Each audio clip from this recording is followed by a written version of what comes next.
Good morning, Year 6, and welcome to our lesson today, where we are going to be looking at apostrophes and how and when do we use them. Now, we use them to show possession. That's when something belongs to someone or something, and we can use them for omission. That's letters that have been missed out, or also a contraction. So we're going to be looking at apostrophes for possession and omission. Now, to show possession, that something belongs to someone or something. So have a little think. If you were stranded on a desert island, what 5 things would you want to have with you?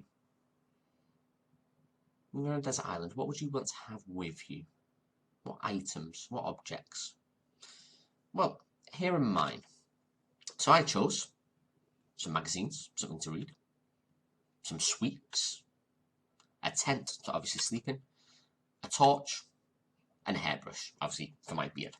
So I would say Mr. Drummond's magazines. Notice where the apostrophe is in this, just here.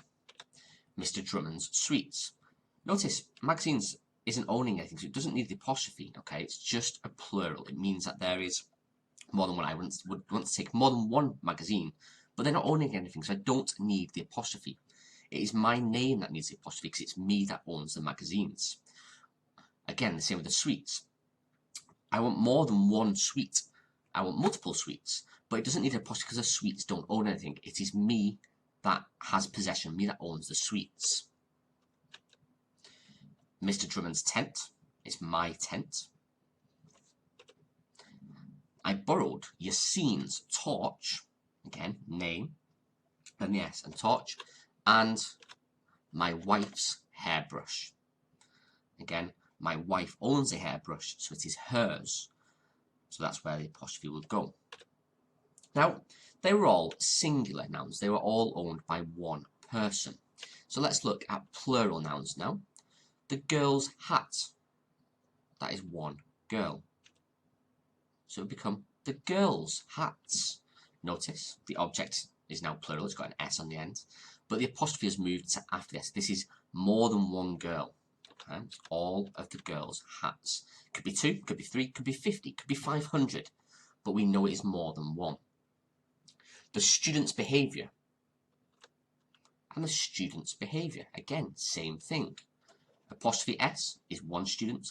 If the apostrophe comes after the S, it means that there is more than one student. Could be 2, could be 5, could be 500. Now, some plural nouns don't end in S. That's when there's more than one. So if there's one child, okay, it would be the child's and then whatever it would be. But if there's more than one child, we say children. Same with women. There is one woman, or there is more than one, would be women. Same with men. Man, men. Now for these, we just add a normal apostrophe and an S. So the children's coats. We know that there's more than one child because it's using the word children, and of course coats, so there must be more than one. The men's overalls, the women's voices. These all show that there are more than one because of the noun that's being used. It's a plural noun, but notice we've got the apostrophe, then the S. The people's choice, all of the people. We don't use apostrophes for possessive pronouns. That's the yours, ours, its, hers, yours, theirs, its. My jumper is right here. Where's yours? Their car is nice, but ours is better. We don't use apostrophes for possessive pronouns. Okay, we only use them for actual nouns. Just be careful with its and its, because if you use it apostrophe S, that means it is or it has, where it's on its own here is possession using the pronoun it. Okay, if I put an apostrophe here, it would be the cat ate it is dinner very quickly. That would not make sense. Or the cat ate it has dinner very quickly. Same here, the door is hanging off it is hinges or it has hinges. Wouldn't make sense. No apostrophe is needed for these possessive pronouns. But if you are writing it is or it has and you want to contract the word, you want to make it shorter, which is often informal, okay, but does have its uses, then you would use the apostrophe.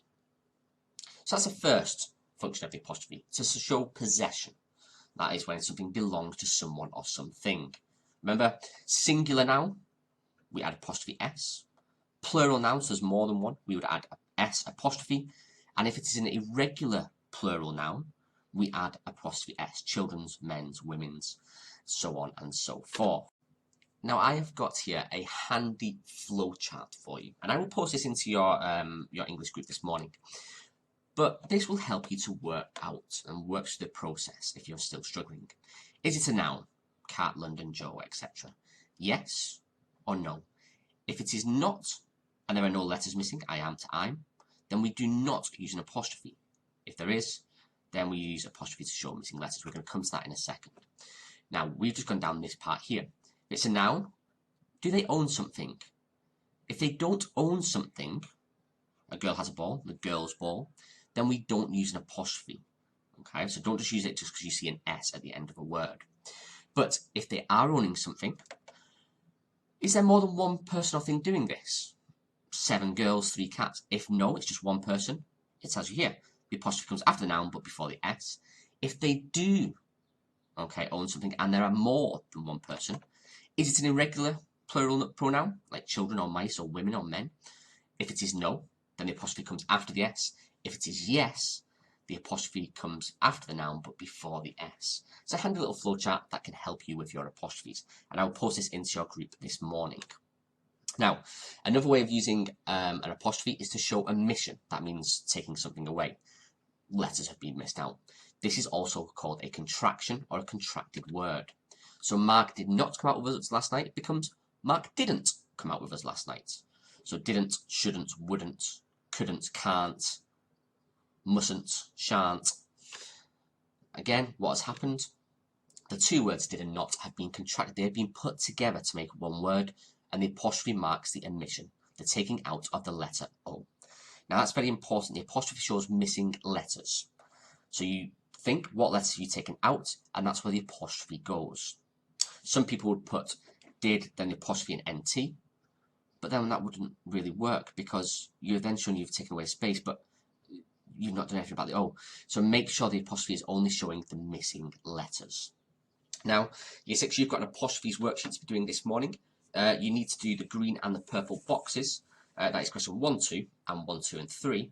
The practice your punctuation part at the end is a little challenge. You can try and punctuate those correctly if you can, but it is a challenge extension work. As always, your work needs to be sent to me before 3 p.m. today, but preferably this morning when your English session is finished. I will mark them and get them back to you. And of course, if you want an extra little challenge, there are some activities on Study Ladder for you, or you could go onto Book Club and complete one of the SPAG activities there. Thank you very much, Year 6. We will look at this in a little bit more detail this morning. Thank you very much, and I will speak to you soon.